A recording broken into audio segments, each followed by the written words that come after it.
What if we use Discord and I replace the people who don't have Discord with my friends? Okay, um, that would be less than ideal.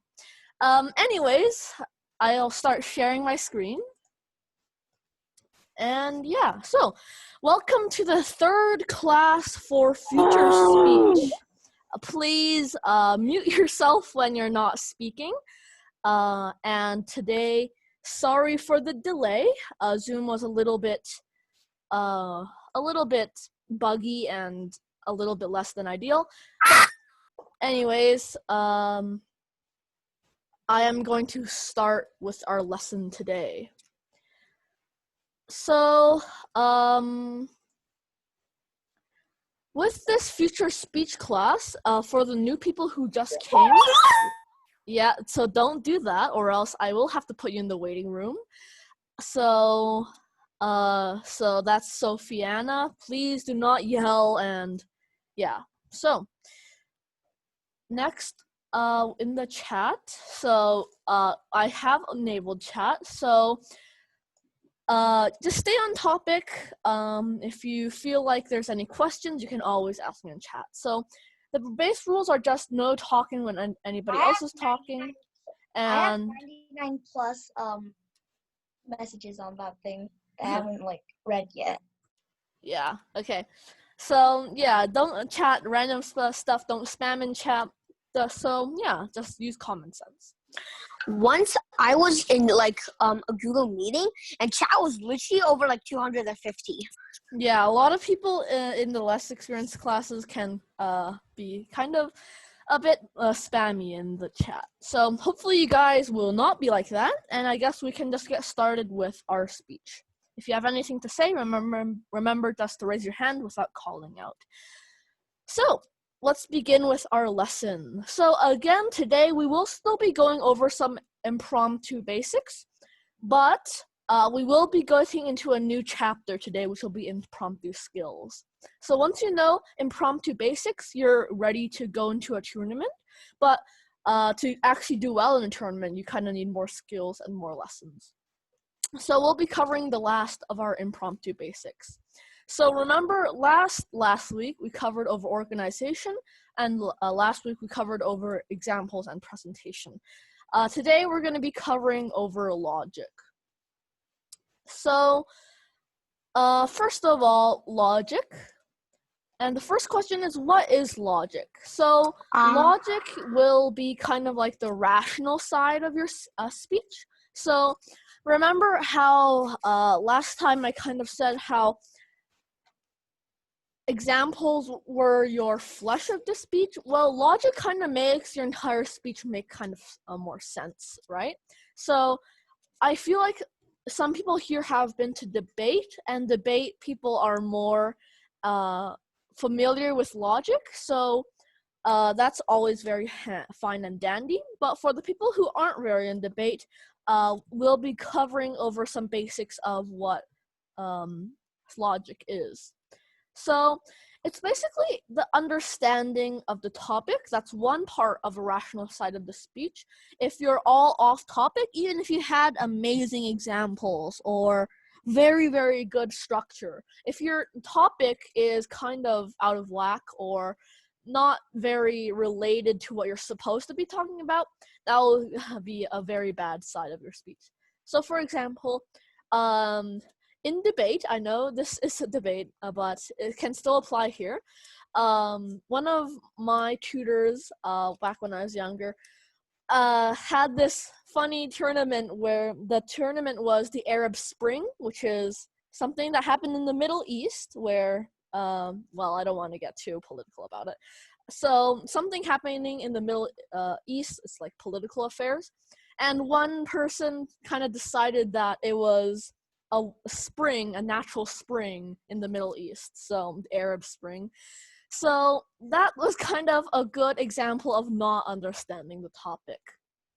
So, for example, if your topic is how climate change is bad, and you're talking about greenhouses and how the climate inside is perfect for plants, sure, climate change might can mean that, but that's not what the judges are expecting. So you might be dock marks and logic there. So Wait, basically the Andy? understanding of the topic. Yes? I feel like when they say global warming, it's not greenhouse. It's supposed to be the greenhouse effect. Exactly, right. So that's where it came from. Very Wait, good. and like, as you say in debate, what you need in debate, the most important thing, cold hard logic. Right, because in debate, logic is probably the most important thing. If your makes sense, you have the statistics, you can prove everything you say. That's wonderful. But in speech, it's different because speech is made to be kind of a little bit more appealing. So yeah. The debate is basically, I guess, kind of like you say something, and then something happen, or something's bad. Yeah, so yeah, that's basically debate with cold hard logic.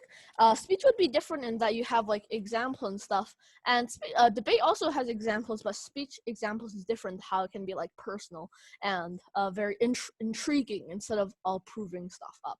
So that's basically one part of logic. The second part of logic will be persuasive and rational statements. For example, if your topic was food is like poverty, right? And then you can say like one way to conserve money is just to not eat food. That in theory that works. You have saved money, but the bad thing is that you're probably going to starve. So you kind of want to have persuasive and rational statements. Use common sense, logic. Don't try to do things that are impossible. So this actually, that's for rational statements. But for persuasive statements, this is used exclusively in the controversial topics. For example, if your topic is like nature is beautiful or something like that, you don't need to use that much logic in there. You don't need to have that much persuasion in your topic because your topic's more emotional and more appealing than cold hard logic. But if your topic is, for example, let's say cats versus dogs, people will have different views, so that's quite controversial. So you want to have persuasive arguments, otherwise people won't believe you. So that's basically logic, another part of logic. The next part is using common sense. So in impromptu, it's kind of hard to use statistics or expert opinion. So we can use expert opinion in the ways of quotes. For example, if you know a specific quote that you really, really like, then yeah. Then I just saw something in chat that said cats versus dogs, it's wrong because they're both cute.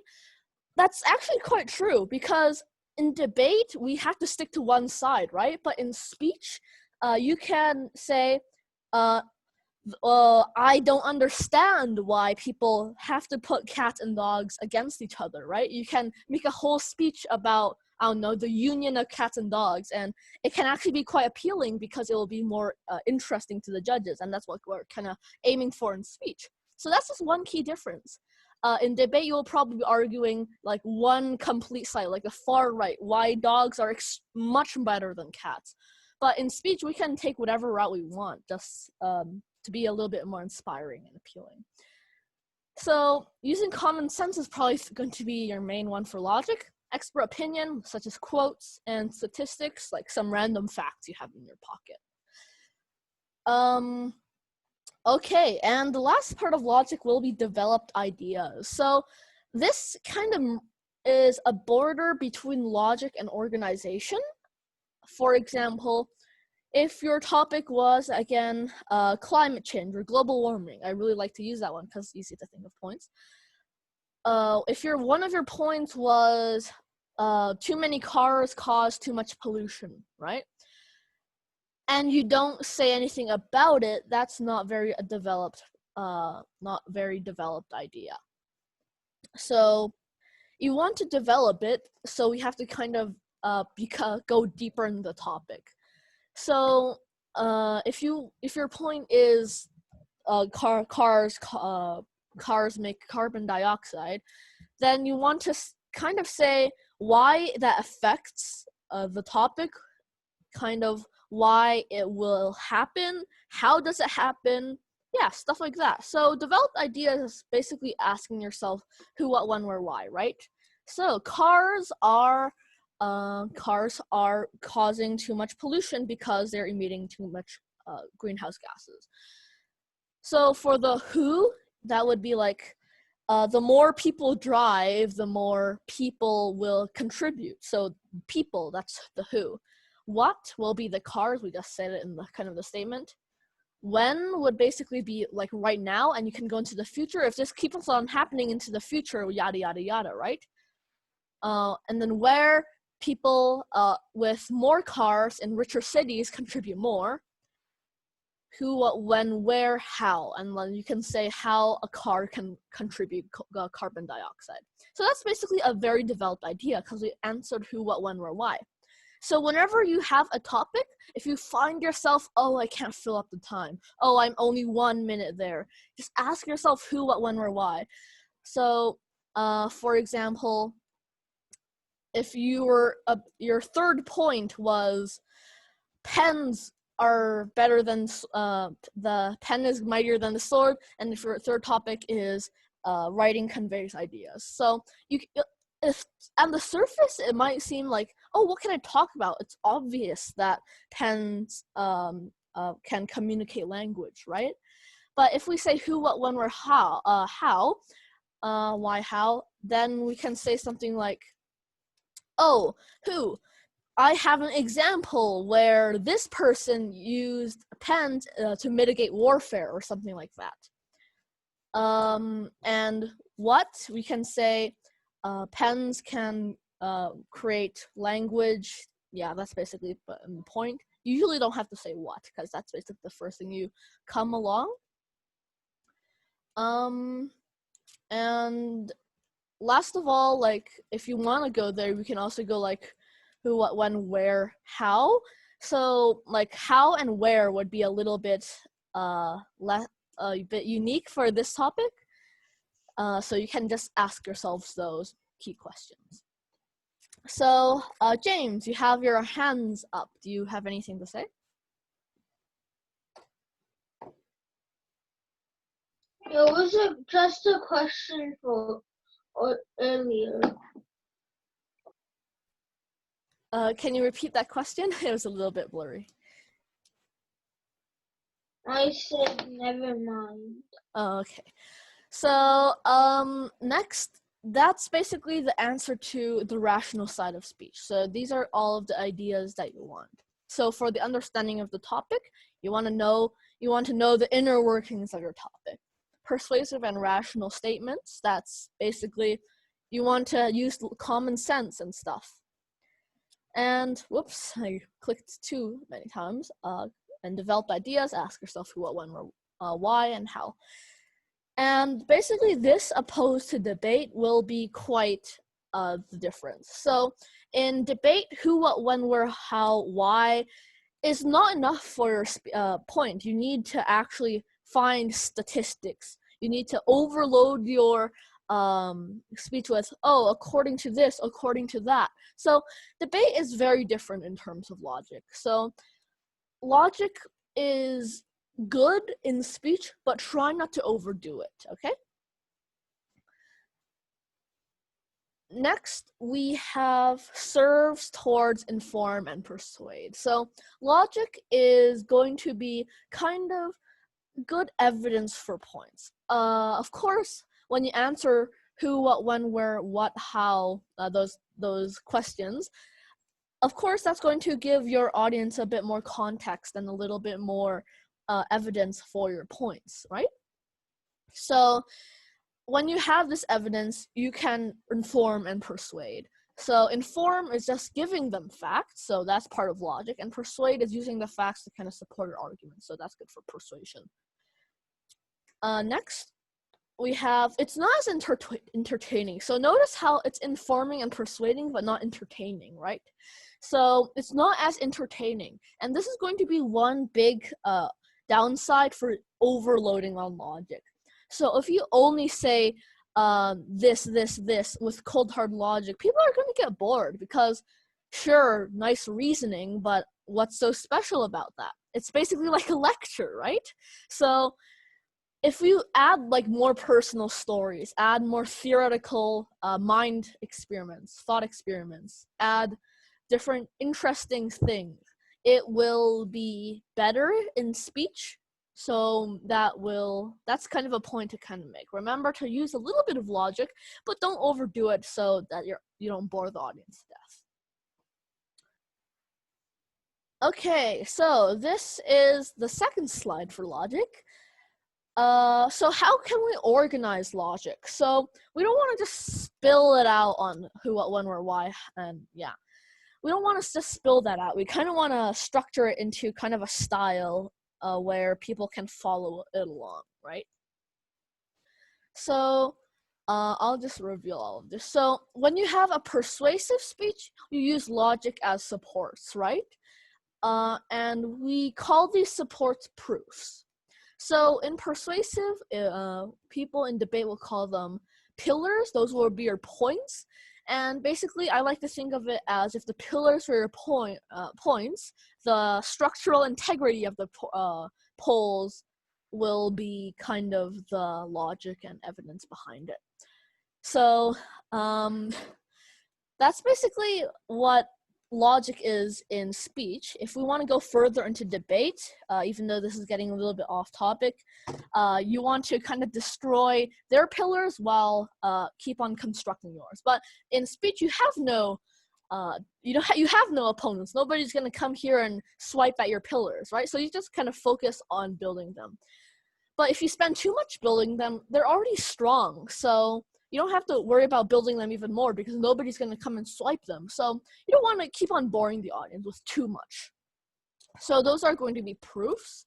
Proof is like the structural integrity of the pillars.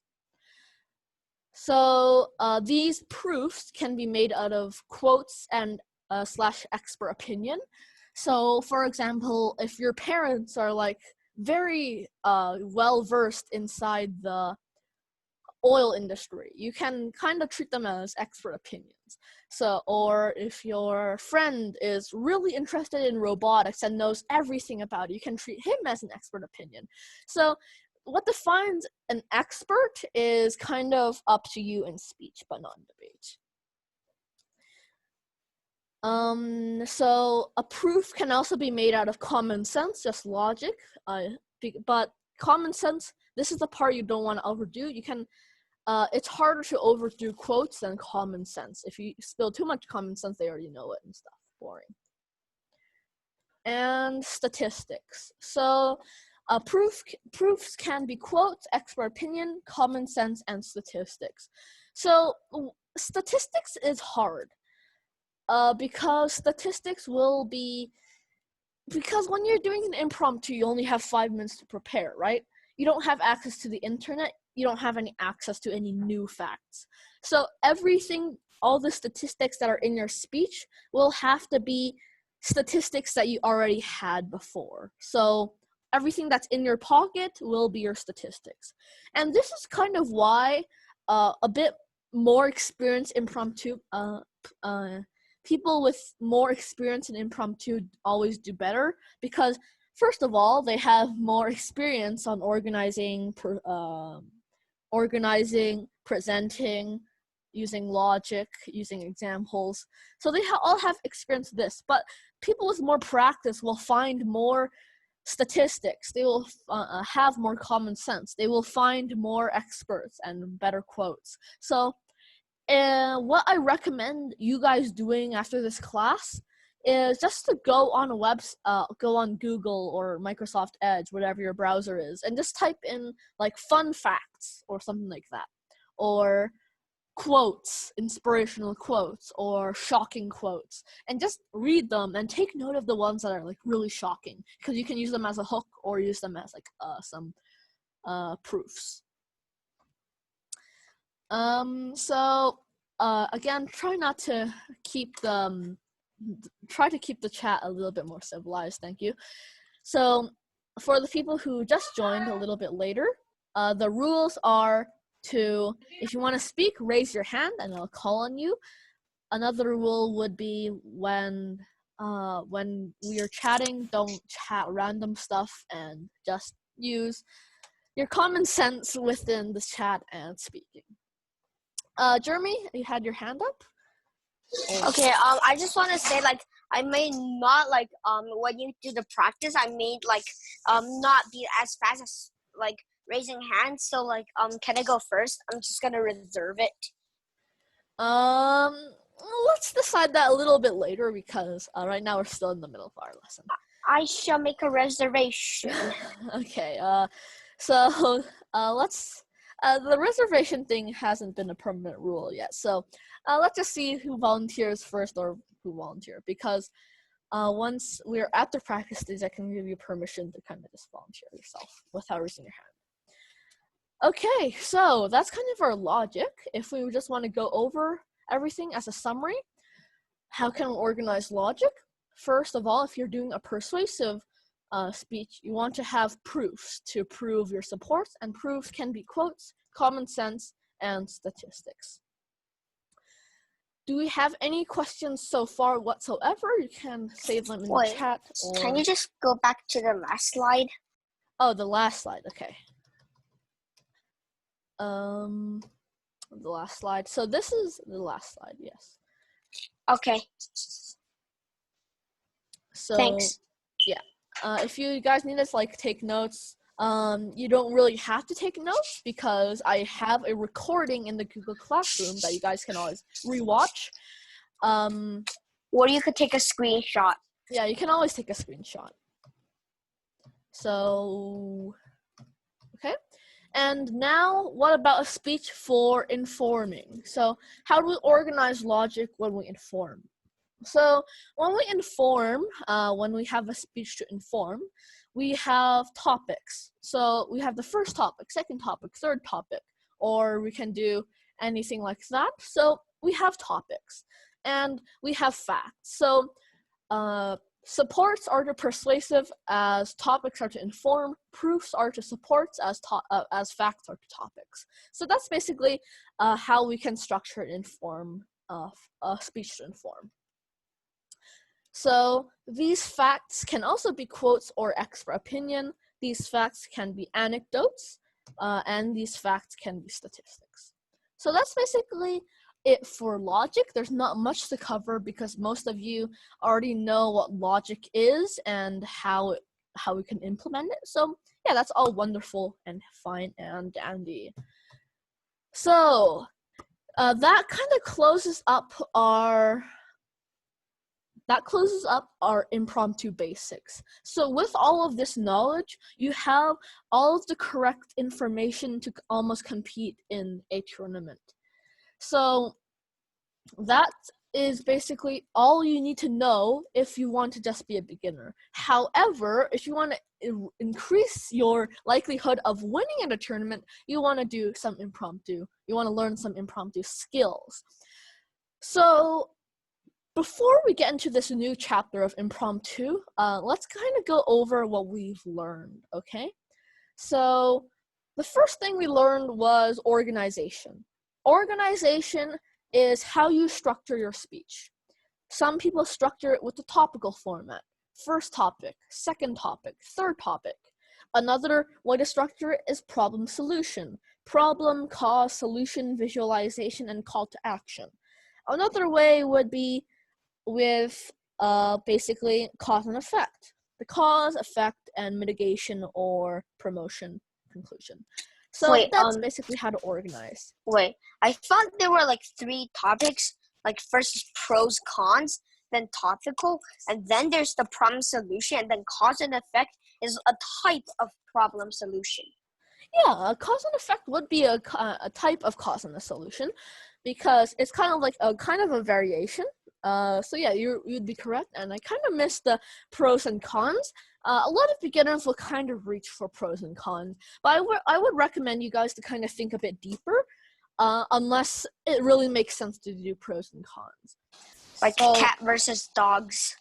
Right, so for cats versus dogs. And again, back to the thing with how you can structure your speech any way you want. You can say, if the topic is cats versus dogs, you can even rephrase it into a problem solution thing. Like the problem is, oh, I'm going to be very right-sided and then say that the problem is people have too many cats and the solution is to get rid of all the cats. So that would be like one very right-sided argument. Another type of problem solution argument would be to kind of like, the problem is that people think that you either have to like cats or dogs, and the solution would be to change your mind. Wait, Andy, do you have a cat or a dog? I have no pets except for a few fish. So that's basically for organization. Bro, fish are the saddest things. Okay. So remember to kind of raise your hands so we don't interrupt each other. So that's basically organization. For exams, remember we can do personal examples, theoretical examples, and logical examples.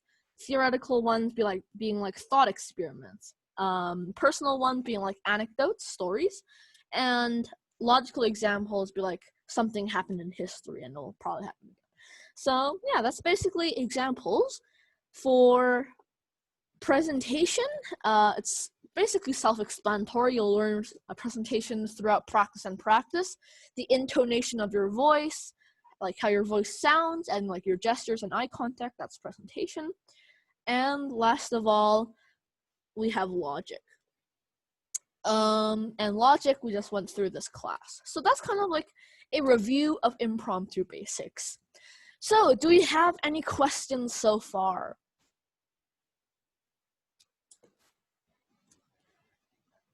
Okay, so wonderful. So if you guys don't have any questions, I'm going to assume that everybody understands everything. So don't be afraid to ask. You can always ask in chat. Or you can private chat me for an anonymous question. So yeah, just don't feel afraid. If you really don't understand anything, I'm here to help. I'm here as a teacher for a reason anyway. So yeah, since I see no questions, I'm gonna assume that everybody understands everything, which is Andy. So basically, so you could like private chat questions or just ask like this, right? Yeah. But I feel like in speech you have to practice asking questions. In speech, you have to practice asking questions. Sure, but some people might not be comfortable just straight out saying it to a lot of people. So private chatting is fine. So when they have a speech period, they feel like it. Oh, so we have a question. So impromptu is an important part in speech. Yeah, so impromptu is an important part of speech because, for example, real life use would basically be, oh, I have a presentation and I have the slides, but I don't really know what to say. So impromptu would kind of get handy there. Or, for example, it just teaches your mind to think quickly, right? It teaches your mind to think quickly. It lets you form ideas very well. Sarah, you have your hands up. Do you have anything to say? I was just going to ask for the problem and solution thing. Do you have to do like 3 problems and 3 solutions, or? Oh, so that's not really how it's structured, but that's actually can be a nice way. However, this is basically it. So we're kind of used to like the topical format, right? Where we have first, second, and third. So the first for problem solution would be problem, and then solution, and then call to action or visualization. So we would first do problem. So that would be your first point. Explain why this is a problem. State like, oh, what's going to happen if this problem continues? What's all the negative parts of this problem? So that's basically going to be the first part. Then the second part will be the solution. So the solution is, I have a solution that can solve all of these problems. And you can say, well, how to implement the solution, why it's better than other solutions, stuff like that. And for last of all, you have a visualization. And the visualization's basically saying, if we implement our solution, oh, I can imagine the world being so much better. I can see that people will get better, stuff like that. So the problem, basically, there's a problem in the world, and this is causing this bad stuff to happen. And then the solution. explain your solution, and third of all, visualization. What will happen when we're done visualizing? So does that answer your question? So basically you can just have like one solution. Yeah, all you have to do is one solution. So that's basically one solution, one problem. Or you can do 2 problems, 2 solutions, different amounts. However, that isn't very recommended because then you don't have as much time to develop each problem or develop each solution. So yeah. All right. Thanks. Okay, yeah. So yeah, wonderful. Wonderful question. Okay, so do we have any others? So is using a Google Docs a good way to write your speeches? I wouldn't recommend Google Docs because writing on paper, although it's slower, it trains you up for a real tournament. So a tournament, you will only have a pen and a paper, no Google Docs. So if you want to do it for now as a beginner, that's fine. However, I would recommend changing it to paper. So, Oh, Andy, yes? I raised my hand, but like Google Doc has a problem. So like, if you're opening your camera and you go in there, it doesn't work. Yeah, that's a strange problem. I personally haven't used Google Docs to write my speeches, so. Okay. I used it like once, but like it just keeps flashing. Okay, yeah, that's a weird problem. So thanks for bringing that up. Maybe it's not a problem for everybody else, but.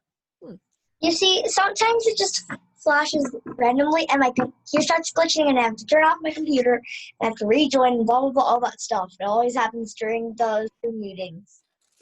Yeah, I guess that would be a problem. I don't know if everybody else experiences. So basically, I would just recommend sticking to paper for now. I don't think it's computer crashing though. It might just be Zoom problems for like things. Yeah. Okay, so. And Google Docs isn't even on. Okay, so let's raise our hands. So yeah, good points, good points.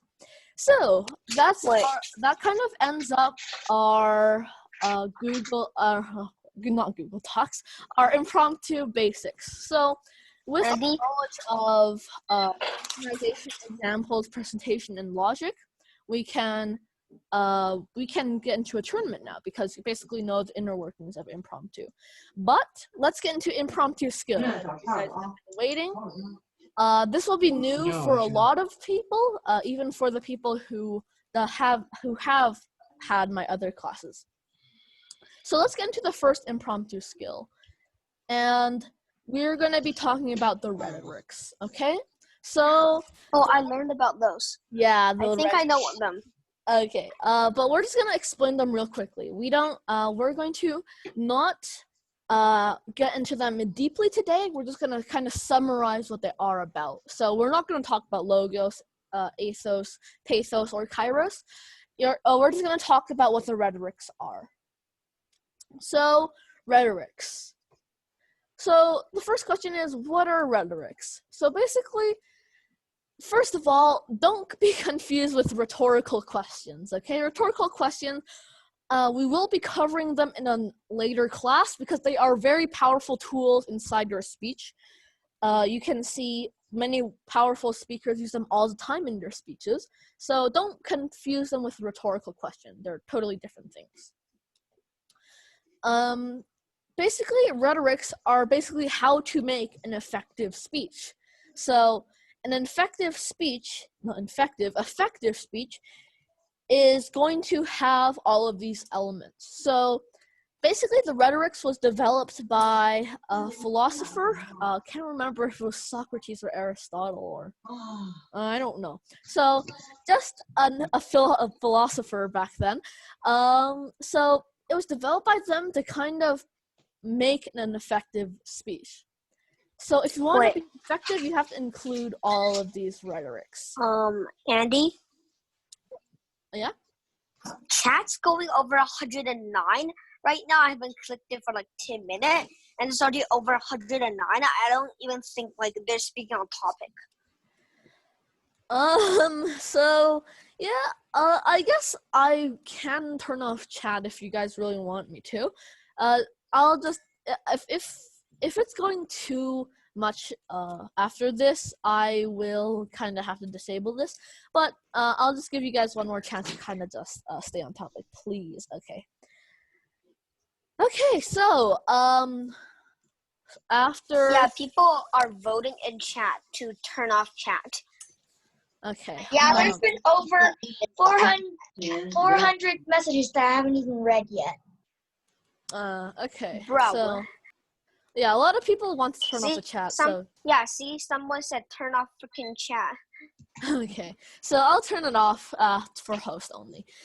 Okay, so back to the topic on hand. Sorry for the little delay. What are rhetorics? So not to be confused with rhetorical questions, and it's how to make an effective speech. So we have logos, and logos is logic. So we kind of covered that today, so we won't be covering logos in future classes because logic is logos and logos is logic, and we just covered that today. Yeah, mostly covered today. And we have pathos. Pathos is emotion, and it's going to be quite hard to do because a lot of beginners will struggle with emotion because sometimes they kind of feel a little bit awkward. Will be a little bit awkward. Sometimes they think that emotion is a little bit hard to do in that they can't express the right things at the right time. So that's basically pathos with emotion. So it's hard to do, but it's really effective if you know how to do it well. And then we have ethos. Ethos is credibility. So yeah, you're more likely to believe a doctor than you are to believe some random dude across the street with some medicine in their hand. So that's credibility. In later classes we'll be covering how to kind of seem more credible, kind of how to establish that credibility right off the bat. So seem a little bit more credible. Yes. Question. So ethos is pretty much ethos or whatever you call it is like how you dress up and like how you look. Like even if the random homeless man, but you still somehow know all of those knowledge, people still probably won't believe you unless they are seeing you like an actual doctor of like the doctor suit on. Right? Stuff that you're wearing can be a part of ethos, yes. So ethos kind of embodies the whole of credibility, but it doesn't mean that if you wear bad clothes that they're gonna dock you marks. So ethos is basically more of like the intellectual credibility than more of like the physical credibility. So Andy, from what I learned, to make a good speech, you have to use at least 2 of these, right? Yeah, I guess so. Like a good tournament speech, I mean. Yeah, for a good tournament speech, for the best speeches, you'll see them use all 4 of these. So yeah. So ethos is credibility. It's hard to implement, right? So you want to seem credible, but you don't want to seem like braggy, right? You don't want to flex too hard, but you don't want to flex too little, right? So that's kind of ethos. It's hard to implement. So that's basically ethos. You want to seem credible, but you don't want to see that you're like bragging too much about yourself. So last is kairos. Some people just stick with logos, pathos, and ethos without using kairos. It's a little bit less known, but kairos is action, right? We need action now. So that's kairos. So problem solution kind of implements this at the call to action at the end. Yeah. Jeremy, do you have anything to say? Yeah, I was just about to ask, isn't that literally call of action? Yeah, it's basically call to action. Basically, problem solution is basically centered around kairos. But we can also implement it into topical and other formats. So yeah. So that's kairos, and it's hard to place. So where should we put this call to action? If we put it at the start, people will get bored later in the speech. If we put it at the end, people won't have enough time to think about it. If we put it in the middle, it might kind of interrupt my speech a little bit. So it's a little bit hard to place, and it's a little bit hard to find in that do we really need action? And it's a little bit hard to persuade people that we actually do need action. So Kairos, if I rank these in the order of effectiveness, I'll probably say Kairos, pathos, logos, and then ethos. If it's for debate, then it's probably logos, Kairos, ethos, and then pathos. So that's kind of the difference between speech and debate. One values one more than the other. So remember, for speech, we want to have some Kairos and pathos. Okay. And demonstration. Oh, I forgot to remove the topic thing. That was a kind of a placeholder for mine. And I kind of can edit it right now. My topic for today will be healthy eating. Isn't it Dupic? Yeah. So I'll present this again. So my topic for today will be healthy eating for our little demonstration. And I can kind of use this demonstration to kind of let you guys see how we can implement everything. So I'll be escaping from my presentation, and I'll be going onto the timer. I will turn on my camera so you guys can see hand gestures and all of that. And I will, whoops, my camera's on my table. So I will adjust my camera, so.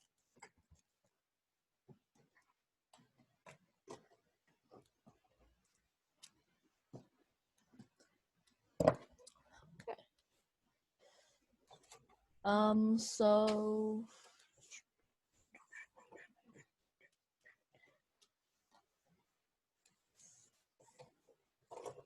Okay, just getting things ready.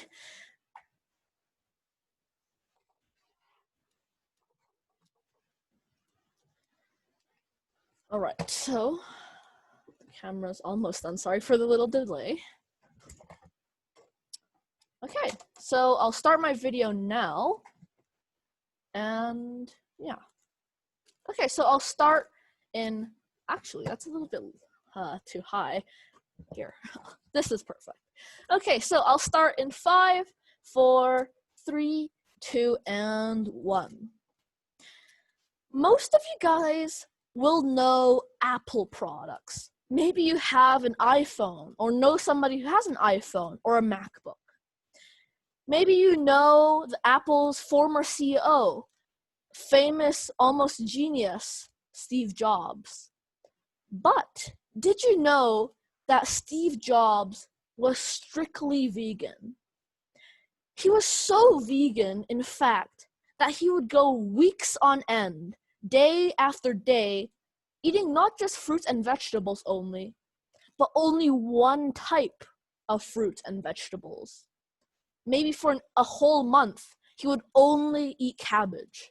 And then for another month, he would only eat another vegetable. One time in a month that he only ate carrots, his employees actually saw that he ate so much of only carrots that his skin was turning into sunset orange. Good evening, ladies and gentlemen. My name is Andy, and today my topic is healthy eating. Now, there's a big problem in the world. People have a skewed perception of healthy eating. Many people think that being as strict vegan or vegetarian as Steve Jobs is very healthy, or only eating raw meat or raw vegetables without cooking them is the best choice. A lot of people think all of these things. Some people even believe in those websites with pseudoscience. Have you ever seen websites that say, oh, this type of food will cause cancer? This type of food includes this, which will make your health so much better. This is bad, this is good, don't do this, do that. All of these websites have pseudoscience. It's not true, they make it seem like it's true. Some websites, when you search up exercise, they say only exercise for this amount of time. Take a break for this amount of time. Some websites will say this exercise is bad. Do this exercise. Do this, do that. All of this makes an individual's perception of healthy eating incredibly skewed. We are evolved not to do these things. Everybody that's saying, do this, do that, doesn't have adequate truth. And when we do have a skewed perception of healthy eating, we can do the exact opposite of healthy for us. If we do eat so much carrots that it makes our skin get orange, it's not very good. If we only eat meat for the entire year, that's also not very good. If we have a skewed perception of healthy eating, we will become unhealthy. So what's the correct approach to this? What is the correct approach to healthy eating? It's to think about it logically. Let's go back to the roots of human nature, where people had a balanced diet because whatever food they had, they ate. Where when they had veggies and fruit, they would eat it. Where they had meat, they would eat it. So we evolved to have a balanced diet. Any exercise, such as running or swimming, exercise was exercise. It was good to them. So if we think back to the roots and think back to evolution, we can deduce that a balanced diet and any sort of exercise is good for you. Using common sense, all you have to do is don't overdo something. Don't take things to the extreme. And if we all implement this solution, I can see that maybe fewer obese people will be obese. Maybe fewer skinny people will be skinny. We'll have fewer heart diseases, fewer health issues. We'll have more fit people and more healthy people. Ladies and gentlemen, Steve Jobs had an eating disorder. And Steve Jobs died of cancer when he was 50 years old. Without the extreme eating habits, I truly believe that Steve Jobs may still be here. So ladies and gentlemen, eat a balanced diet and do any sort of exercise. Thank you. So that would be my speech. So basically I want you guys to kind of see what we implemented in this speech. Okay, so for logic, we remember that we said that logic was statistics, expert opinion, or in this case anecdotes, right? We have an anecdote about Steve Jobs. Most of this was filled with logic. Yeah, so you can kind of identify where the logic is. I use the problem solution format because usually that's a bit easier to kind of follow along. Yeah. And also the Steve Jobs anecdote is actually a real story.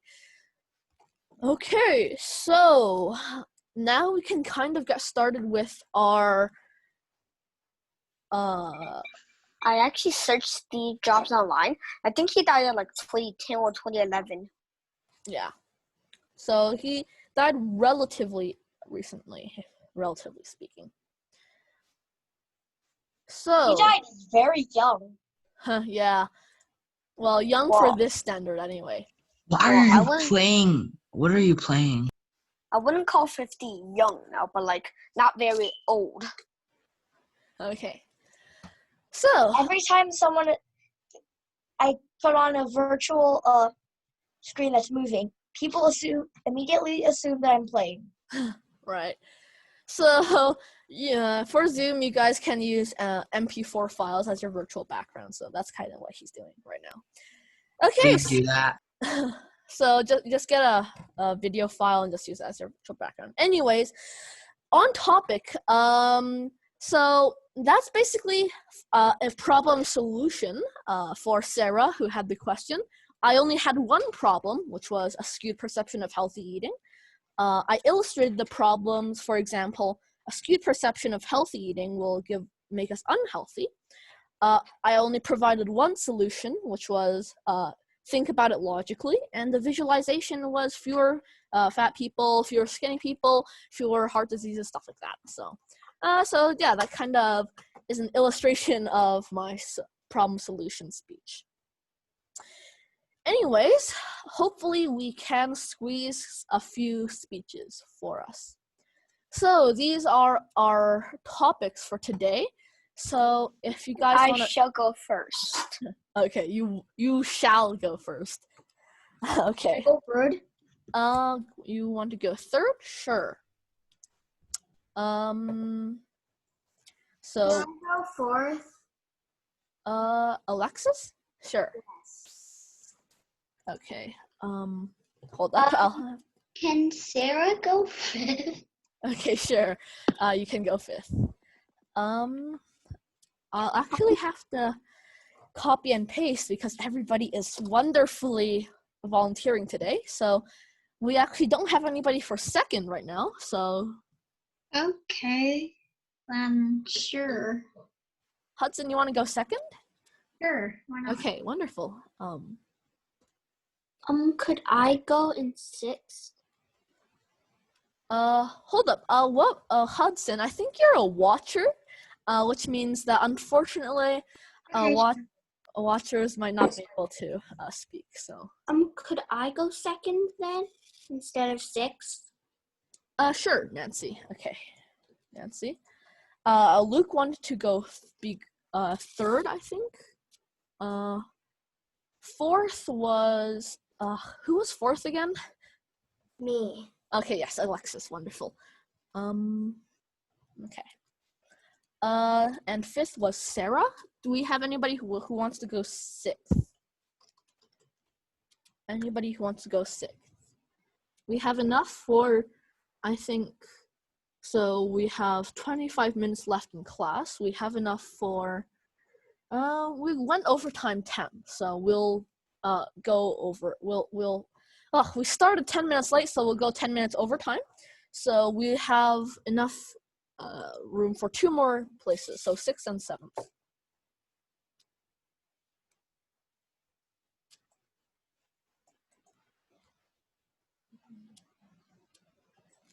Okay, so if there's no more volunteers, we can have, I'll just choose randomly. We can have, let's have somebody who hasn't gone much yet. So let's have, okay, let's have Cynthia go 6th, and 7th we'll have Cyrus. Okay. Cynthia and Cyrus. So that will be our orders for today.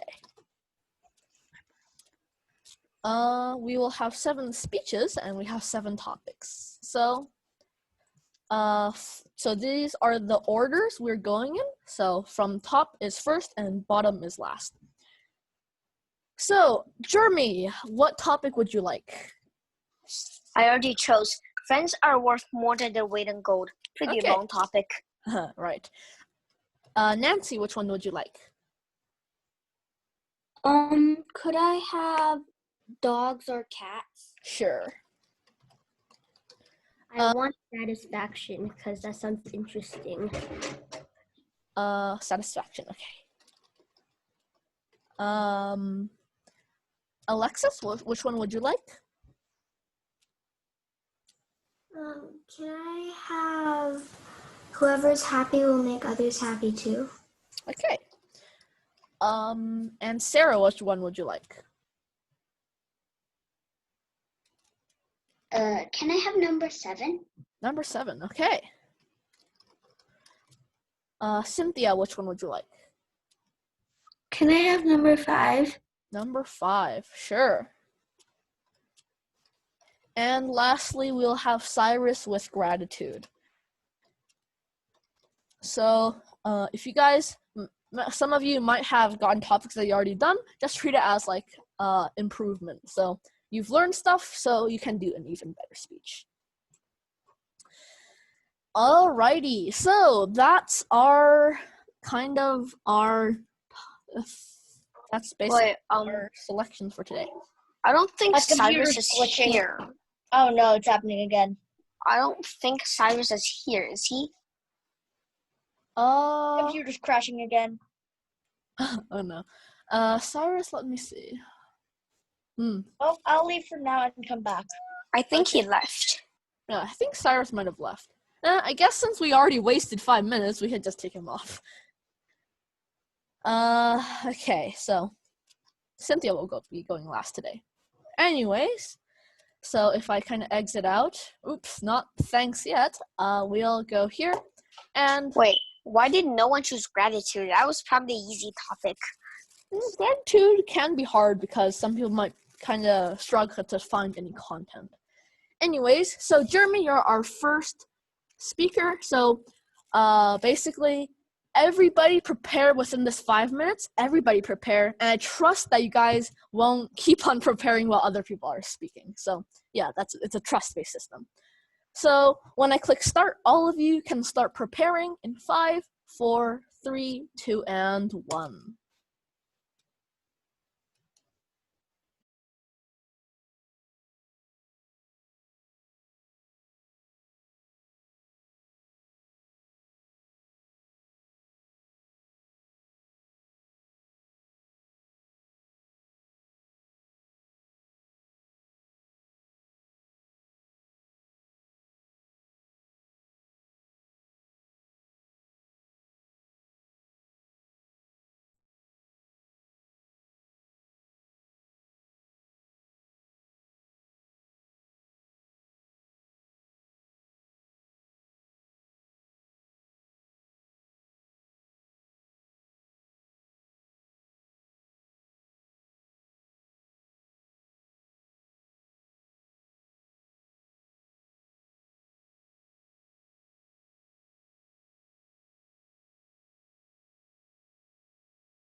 Okay, so that is time's up for all of you guys to prepare. Now that the 5 minutes is up, as requested at the start of the class, I will turn off chat again. So basically, now that everybody has prepared, I would trust you guys to not prepare while other people are speaking, just to keep it fair, how everybody had the same preparing time. So when I click start, we'll have our first person, who is Jeremy, present. So Jeremy, you can turn on your camera and you can start speaking in 5, 4, 3, 2, and 1. I once had a friend who told me that he kind of didn't be friends with another person in my class anymore. So I asked him, why did you do this? Why did you kind of break up? Just why weren't you friends with them anymore? He said that like he bought like me food, but then like I didn't return the money for a few days, and then he got mad at me, and so I left. And then I started to realize, and I told him that, is your friends just care about money? Do you only care about their money, but like not their kindness and stuff? He said, well, what else could you expect? Just friends with money is good friends, right? If they're poor, that probably means they're not good, right? So I took that and I kind of told him that friends are not just money, right? They're not the goal, they're actually who respect them. And then he kind of just went back to his friend, formal friend, well, EX friend, and then kind of just came together again and happily ever after, I guess. Hello everyone, my name is Jimmy, and today my topic is friends are worth more than their weight in gold. I would just like to interpret this a little bit. It kind of means that friends mean more than kind of just their money. Like, let's say that the problem is that they think money matters more than respect. They think that if you have like lots of money, you must be very smart. You must be very kind. But is the truth that? I just want to say, is the truth that? So that's the problem. They think that it's better. The cause is basically if they don't have any money, bad friends, because they won't buy you anything from the vending machine, right? Like if there's a vending machine, or sometimes they even like vending machine, $2 snack. I won't buy you $1 snack. Is that okay? Break up. I wouldn't take that as good. I would say that not too good. So basically, I feel like a few things is like they think like the poor is like bullying, rude, so that's why they're poor, but the rich is nice. But the truth can actually be this: the poor can share and be kind and be nice and respect and can be fun too. But the rich can also bully or rude. They think it's the other way around. I'm not saying the poor has to be like sharing. The rich has to be bullying, but like it can still switch around, right? It's not just that. So I feel like the solution is to make like everyone good friends, not just their weight in gold. Imagine this: 2 teams, let's just say. One team is where they think that rich and like poor doesn't matter, and they're all good friends. But team B is like everyone's probably poor, but there's like one person who's like rich and want a rich friend that could buy him stuff from the vending machine. So team B will probably not work out too well, while team A will probably work out well when their 2 teams match, like they're like respect each other, like 2 like things like together strong. But team B will probably be like just that, and they easily break. So that team B, that person who's rich, is kind of the weak link of basically the chain. And talking about this, I think you probably have heard about Pink Shirt Day, right? Like this person with the pink shirts get bullies, very sad, cries, tells teacher, Pink Shirt Day, Boom, wonderful. About this, I actually thought like if I could make it like some people may make like a pink sneaker day or something like that, but like in that the person who bullied that guy with a pink shirt may be rich or he may be poor. It's all possible. It doesn't mean that the poor is bad and the rich is bad. So I think the three things that actually matters the most is for like a good friend, I'll say, is they're kind to you, right? They can buy you stuff from the vending machine, but doesn't expect you to give them money back. Second, I'll say respectful. So they respect you. They're not like, you rich, you good, you poor, you bad. They're not like that. They respect everyone. And third is that they're always happy. So that if they're happy, you're also happy. If they're sad, you're sad. So from what I think, friends are worth more than the weight in gold, but actually 3 points that are kind, respectful, and happy. Thank you.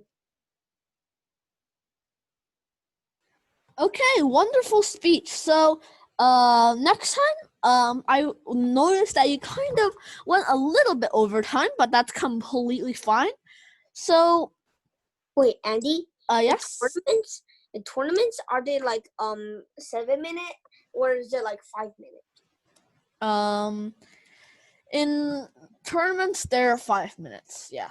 So, we all wish that it was 7 minutes once we're advanced. So, but unfortunately, it's 5 minutes. So, once you get into like almost only when you get into like nationals or internationals do they give you more time. So that's one thing to kind of think about.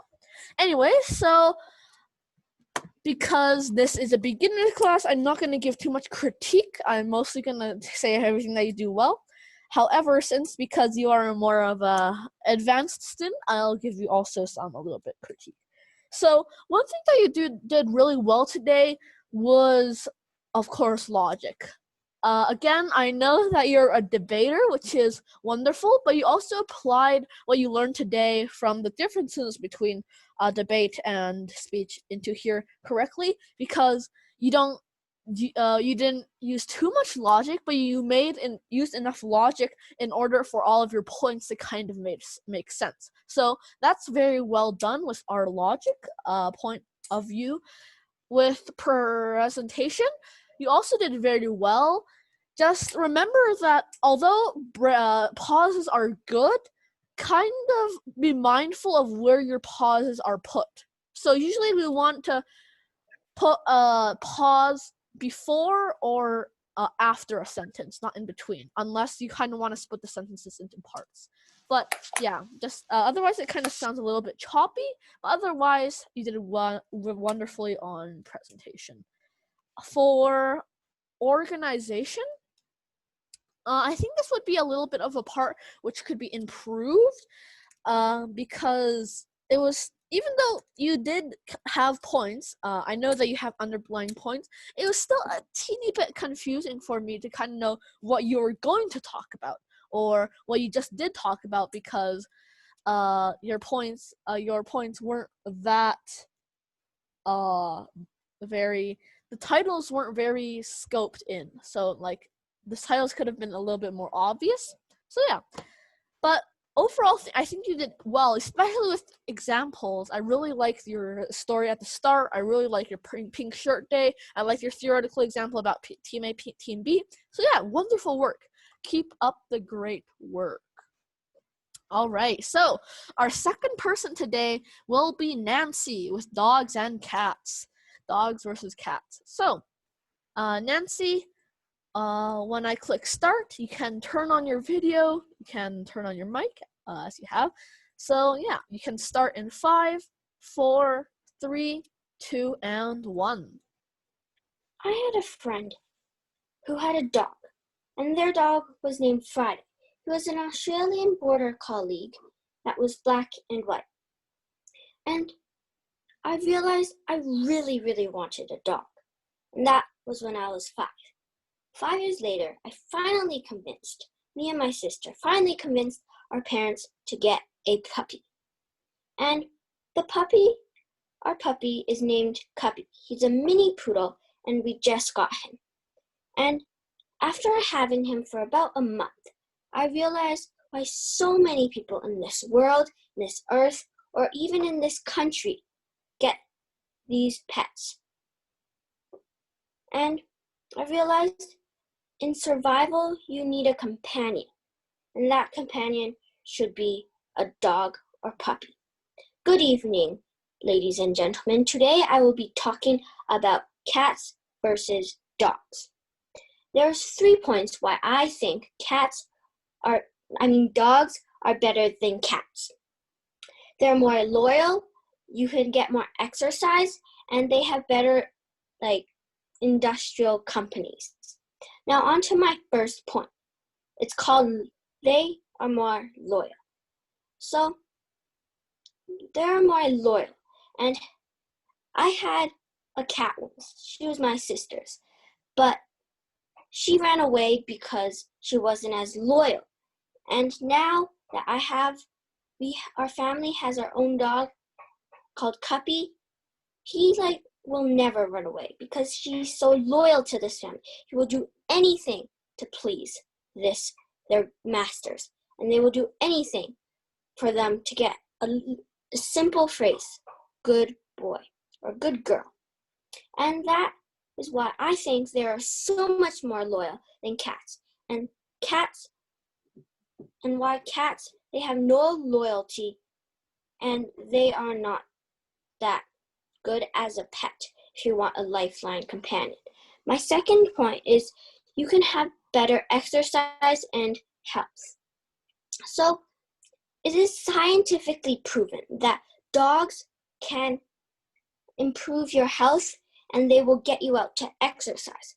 Because you all know, you all dread, I have to take out my dog for a walk. I'm so sad. But that is actually really good for you. It can boost your immune system and help you find off more infections easier. And on hikes, I've realized that people with dogs, this is a personal experience, were climbing up O'Hara to the lake on the top, and it was a 22-kilometer hike. And the people with dogs, they were so much stronger than the people without. And it's really shocking, but it can help you get better and relieve stress. And my third and final point is they have better companies. Companies can thrive better off of dogs and cats, like movies, books, and comic books. And like the movies, you've seen The Dog's Purpose, and it is very famous. Have you ever seen a movie about cats? No, never. And these movies can earn a lot of money for these big companies, and more employers can get employed, and more people can come out of poverty. And a book. There's lots of books about dogs. This is why I realized that dogs are so good, and they're so much better than cats, in my opinion. And these furry creatures are in your survival. You always need a companion, and a puppy or a dog is always there and always up for one. Thank you.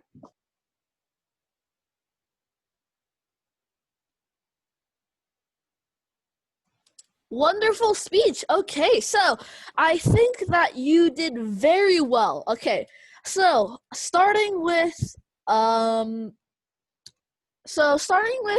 logic, because logic was our lesson today. I think that you did very good with logic, but I think that because you used kind of more of a controversial topic, logic is very important, and I think that you did very well with using the correct amount of logic. So very well done there. You used enough logic to kind of prove us why you thought dogs were better than cats, which is wonderful. And you also used not too much logic, so we were all on track and all paying attention. So wonderful work. With presentation, I think that you also are a very strong presenter. You always use nice intonation, very good tone, nice pauses. Yeah, overall, I think that your gestures, your presentation overall is wonderful. For examples, yeah, I think that you did extremely well with examples with that personal story, with your puppy and with your own personal experiences. So that's also very well done. My only kind of suggestion is to kind of vary up the examples a little bit more. So having one gigantic personal example is good, is very good actually. But we could even stick some smaller, perhaps theoretical or logical examples back then. For example, a theoretical example: would you rather be in the wild with 2 dogs or 2 cats, or something like that? A theoretical example. Or would you rather, or in the past, or for a logical example, you can say dogs helped cavemen hunt and stuff like that. Well, yeah, something like that. So yeah, maybe we could have added a little bit more examples, but I really loved your personal one. For organization, you signposted a lot. I knew your topics, wonderful organization. So overall, wonderful, wonderful speech. Okay. Wait, Andy, can I say something? Yeah. Oh, I just want to say something. For cat book, Garfield, and then movie, Garfield the movie. Okay. So yeah, wonderful. Okay, next we will have, after Nancy, we have Luke. So everybody who's either a watcher who cannot stay can go, but if you are going to present, or then please do stay. Okay. So Luke, you can turn on your camera, turn on your microphone, and you can start in 5, 4, 3, 2, 1.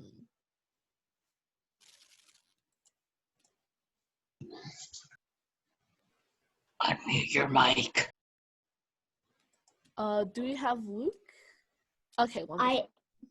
I was muted apparently. So once I had 2 friends, one slightly poor and the other really, really rich. But the poor friend was grateful. He accepted anything somebody gave him. And the rich friend was not satisfied. He would be like, hey, this is such a bad gift. I don't like it. And rich people, like the rich person, like I noticed that the rich friend did not have as much friends as the poor, because whenever people gave him gifts, whenever people did him a favor, he would never say thank you. He would never be happy about it, even though that person spent time and effort trying to help them. Whenever people gave the rich kid presents, he would say, this is such a bad gift. Why are you people so poor? But then the poor kid, when people would give him presents, he would be overjoyed. Hello everyone, my name is Luke, and today my topic is satisfaction. I will be doing the problem and solution for it. So the problem is that people are not satisfied, obviously, because people in poor countries where there's war, there's no food, there's no shelter, they just live in caves maybe, and live in tiny little huts. They're like really, really poor, and they have almost nothing, but they still don't complain. And rich people in some countries like USA and Canada maybe are just complaining about everything, even though they're super duper rich. Like if their parents gave them a toy, if that toy wasn't the best, they would be ungrateful. They would maybe shout at their parents like, why didn't you buy me a better one? And then their parents wouldn't buy them any gifts anymore because the parents fear that the kid won't appreciate like their effort, your time trying to buy a thing just for the kid to be happy. For example, let's say there's two people, person A and person B, okay? Person A is rich but not satisfied. Person B is poor but not satisfied. Who do you think would be more happier? I'll give you 5 seconds.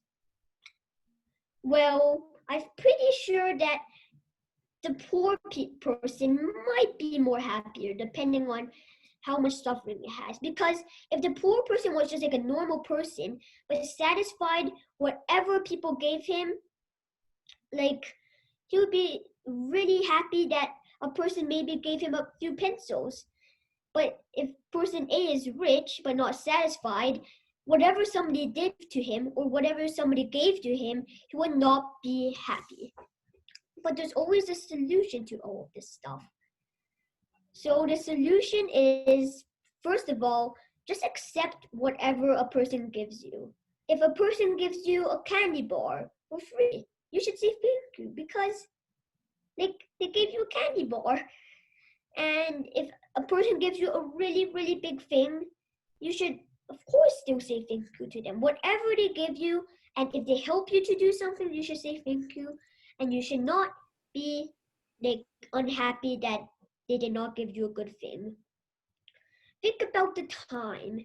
Think about all of the money your parents, your friends maybe, take their time to go to a mall and maybe buy a present. And if you are just like, hey, this is such a bad present, they will not be happy, right? So instead of being not grateful, accept all things people say or do / give to you, then you will be happy. Thank you.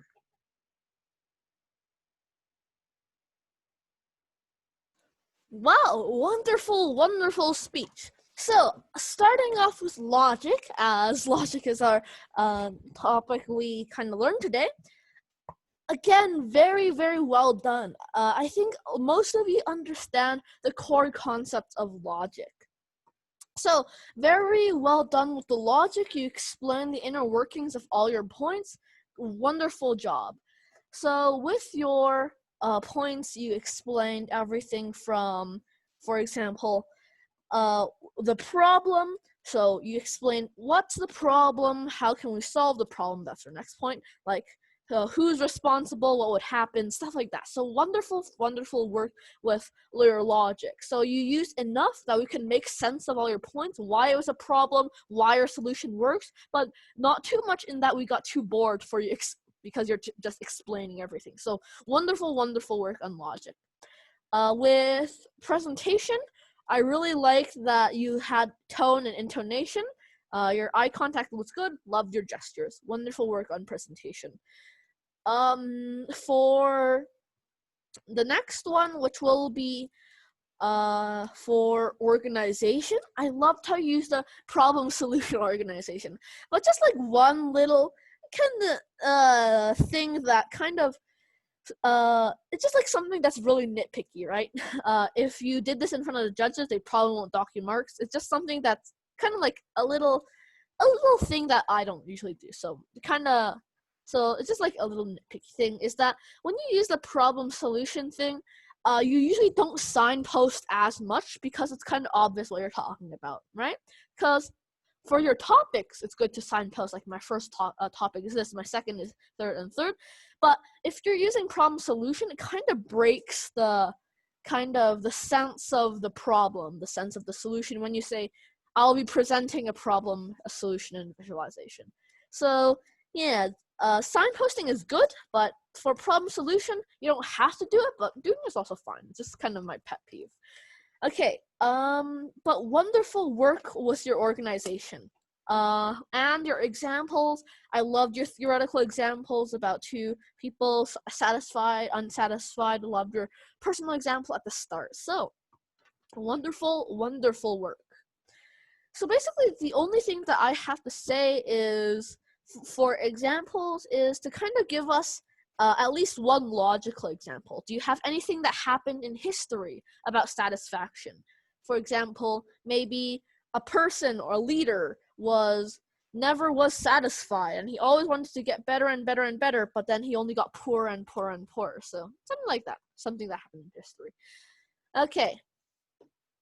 And if you want to score, I don't think we'll be doing scores in this class. However, Luke, if you want scores, we can always give you it in the practice classes if that's Oh wow, we went overtime by 11 minutes. okay. That's completely fine. As I said, if you really need to leave, you can leave. But if you want to stay with it to hear the rest of the presentations, please stay. Okay, so next we will have Alexis. So, Alexis, if you want to turn on your camera so you can see eye contact and stuff like that, you turn on your mic. You can start your speech in 5, 4, 3, 2, and 1. Let's say that there's a boy named Fred, and he's having a really bad day. So he goes home and sees his family. His sister and his parents are both very chill, and they're walking around and doing whatever they want. Fred notices that they are happy, while on the other hand, he is mad. So Fred joins them and does whatever he wants and tries to shake off the feeling that he is still mad. After a while, he forgets about his bad day and he starts to relax. The reason why he started to feel happier is because his parents and his sister are both happy and they made him happy. Hello, my name is Alexis, and today I'll be talking about why whoever is happy will make others happy too, quoted by Anne Frank.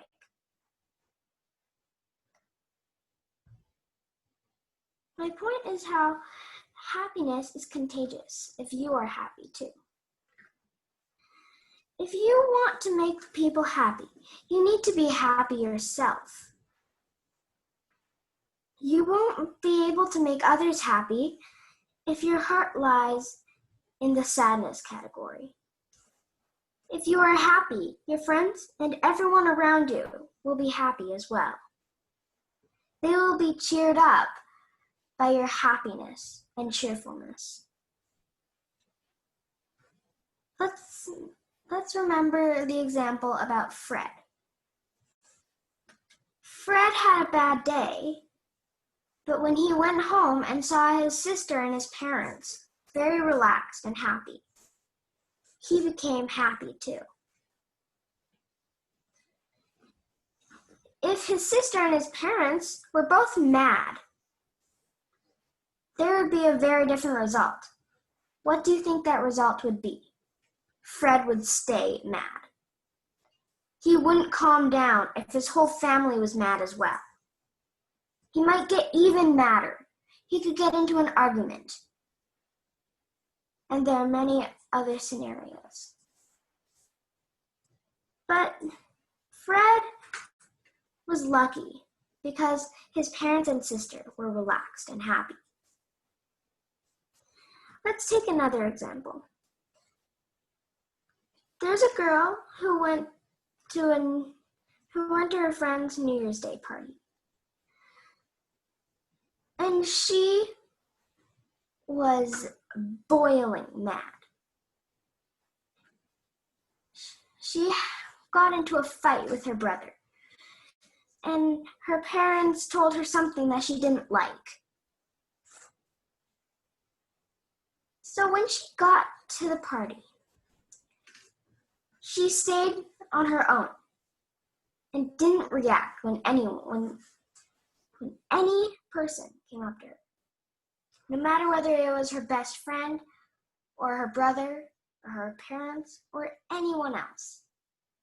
She didn't even do anything.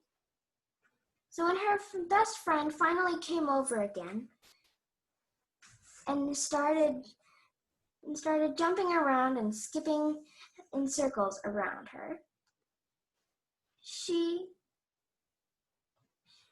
finally did something. And that thing was to whirl around to face her friend. So she said, "Why are you doing this?" And her friend stopped skipping and said, "You're supposed to be happy at this party. If you're not happy, then why are you here?" The girl realized the truth in her friend's words. So she started to lighten up, and she tried to forget about everything that had happened that day.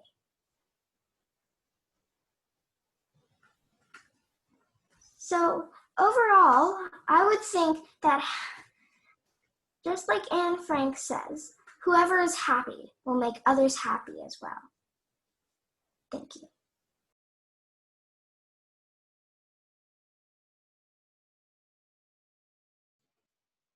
All right, wonderful work. So I loved everything you said today. So starting off with logic, I think that you used enough logic because this topic is more of a less cold hard logic thing, but more of like an appeal thing. So not using that much logic is actually good because too much logic would make it uninteresting. So you did wonderfully on the logic side. You used enough that we actually knew what you're talking about, but not too much that we got bored. So wonderful work on balancing that logic. Very good, very good. So after logic, talking about presentation, I really liked your a voice with the tone. I really liked your tone. I liked your intonation. I liked your emphasis. I liked your pauses as well. Everything in presentation was very well done. For examples, yeah, I really liked your examples. For example, Fred, who was angry, like the party. So yeah, wonderful example. So I liked how you varied it from personal to theoretical. So yeah, wonderful work. And last of all, for organization. So for organization, I think that you also did very well in that you had your topics and you knew your subpoints. So yeah, overall, wonderful work. Okay, so our second to last speaker will be Sarah with when you have a dream, you have to grab it and never let go. So Sarah, you can turn on your camera, turn on your microphone, and you can start in 5, 4, 3, 2, and 1. There were 3 people. Now these 3 people were friends ever since they were little, and they already had their dream career. And they kept working towards their dream career, step by step. After a long period, 2 of these people gave up. They said, "I cannot move anymore. I'd much rather relax and take whatever job there is." But the third person kept going towards his dream. He said, "When I have a dream, I will have some goals. And when I have goals, I will never let them go." So this person kept working towards his dream, and very soon he accomplished. And now his other 2 friends were shocked. They said, and they wondered, if I had held on to my goal, if I had held on to my dream, then where would I be right now? Hello, my name is Sarah, and today I am talking about when you have a dream, you've got to grab onto it and never let it go. My 3 reasons are: dreams will never let you sit quiet. It triggers your inner strengths to make you accomplish more. One of these people that have done this is Ruth Bader Ginsburg. When Ruth Bader Ginsburg was little, all of the girls were working at home. The parents were teaching them how to knit and how to cook. Ruth Bader Ginsburg hated this. She said, I want to go to school. I want to know what school is like. And I want other girls to go too. So Ruth Bader Ginsburg started working towards her dream. She went step by step. Even when she went into Harvard and someone had given her insults, she didn't care. She thought it was nothing and kept going towards her dream. And at the end, she accomplished, because now girls are at schools. My second point is about dreams will lead you to your potential career. There is one person that has also shown this, Michael Phelps. Now, Michael Phelps, as a kid, he had ADHD, a little disease. Now, however, he had his dream. It was to be an Olympic swimmer. And so he would always go to the swimming pool and start training himself. Even though it was hard to concentrate, he had done it. So now he has broken the world record. And now he is a person who has made a world record. So this has also shown us that he had held on to his dream and he didn't let it go. My third point is about how you can become the best you can by making impossible possible.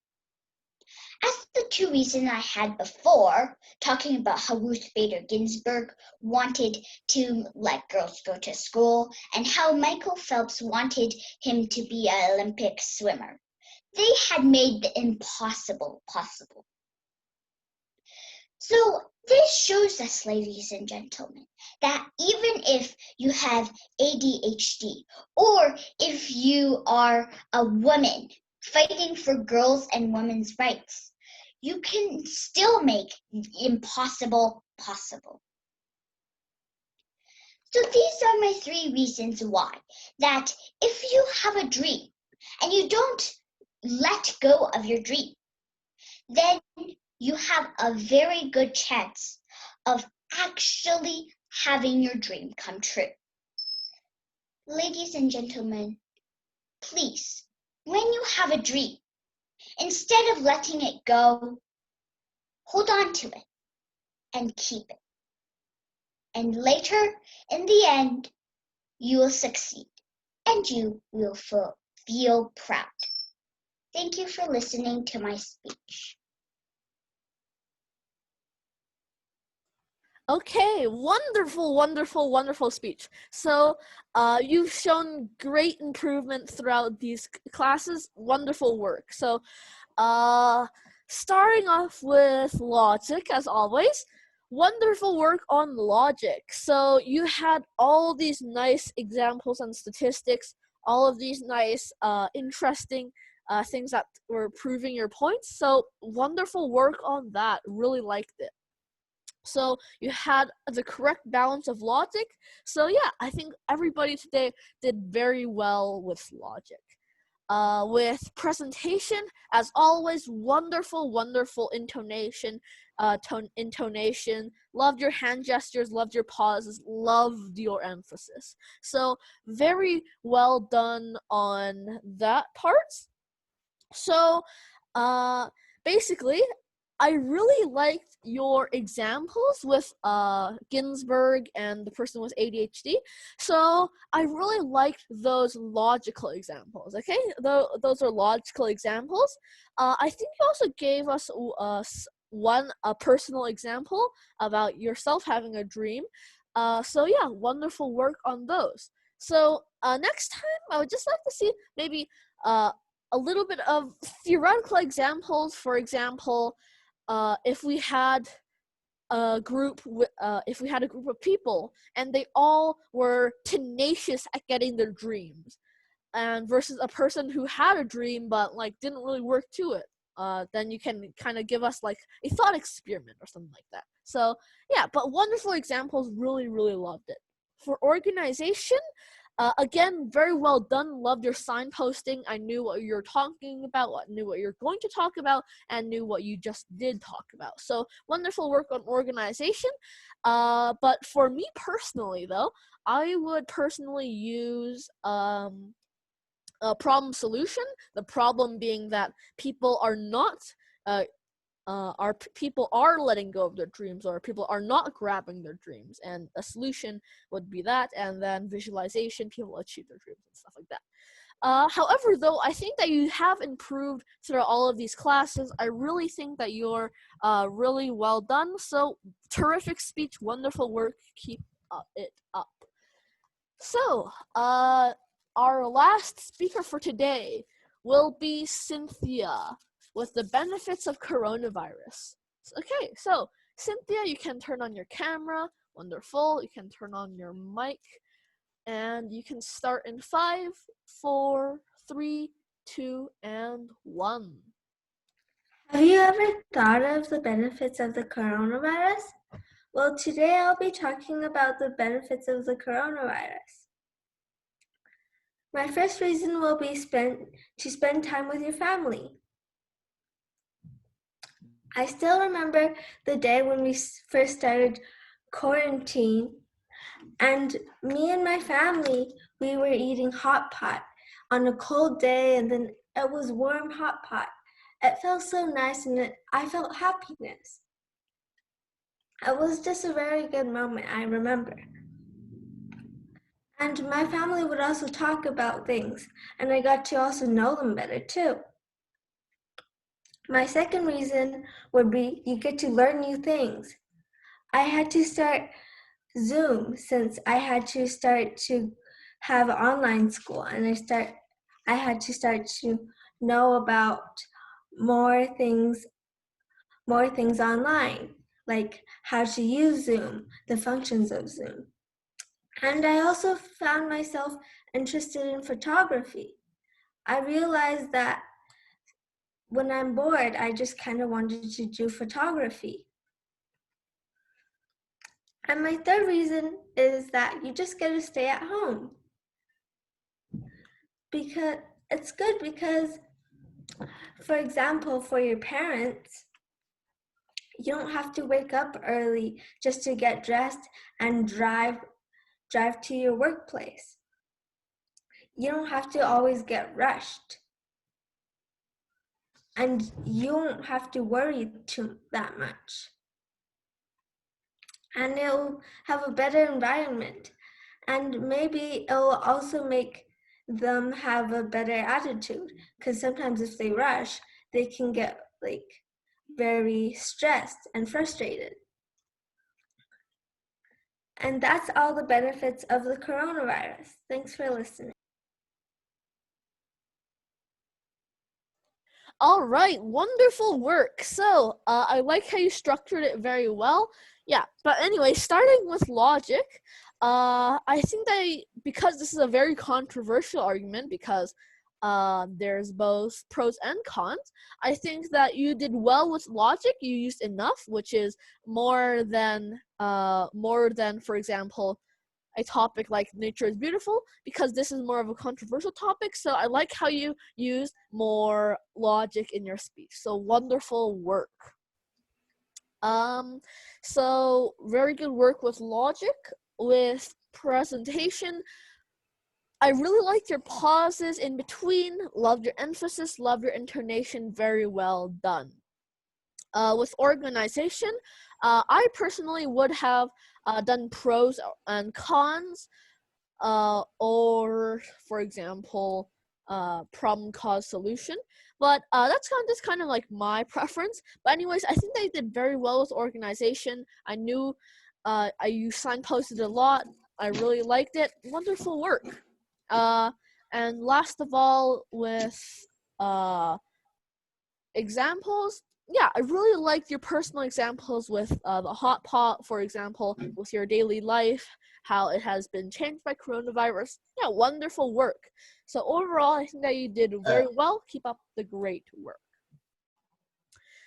Okay, so wonderful work, everybody. So thank you all for coming today. If you have any questions, guys can ask me in private chat. So yeah, thanks everybody for coming, and I'll see you next week. So thank you and bye. Bye. Check out my Bye. channel. It's my name. Okay, bye. Bye. Okay, bye. All right, bye everybody. Thank you very much. Bye bye and thanks. Bye. Thank you. Bye. Bye. Okay. Oh, and by the way, quick question. Do you like my profile pic? Yes.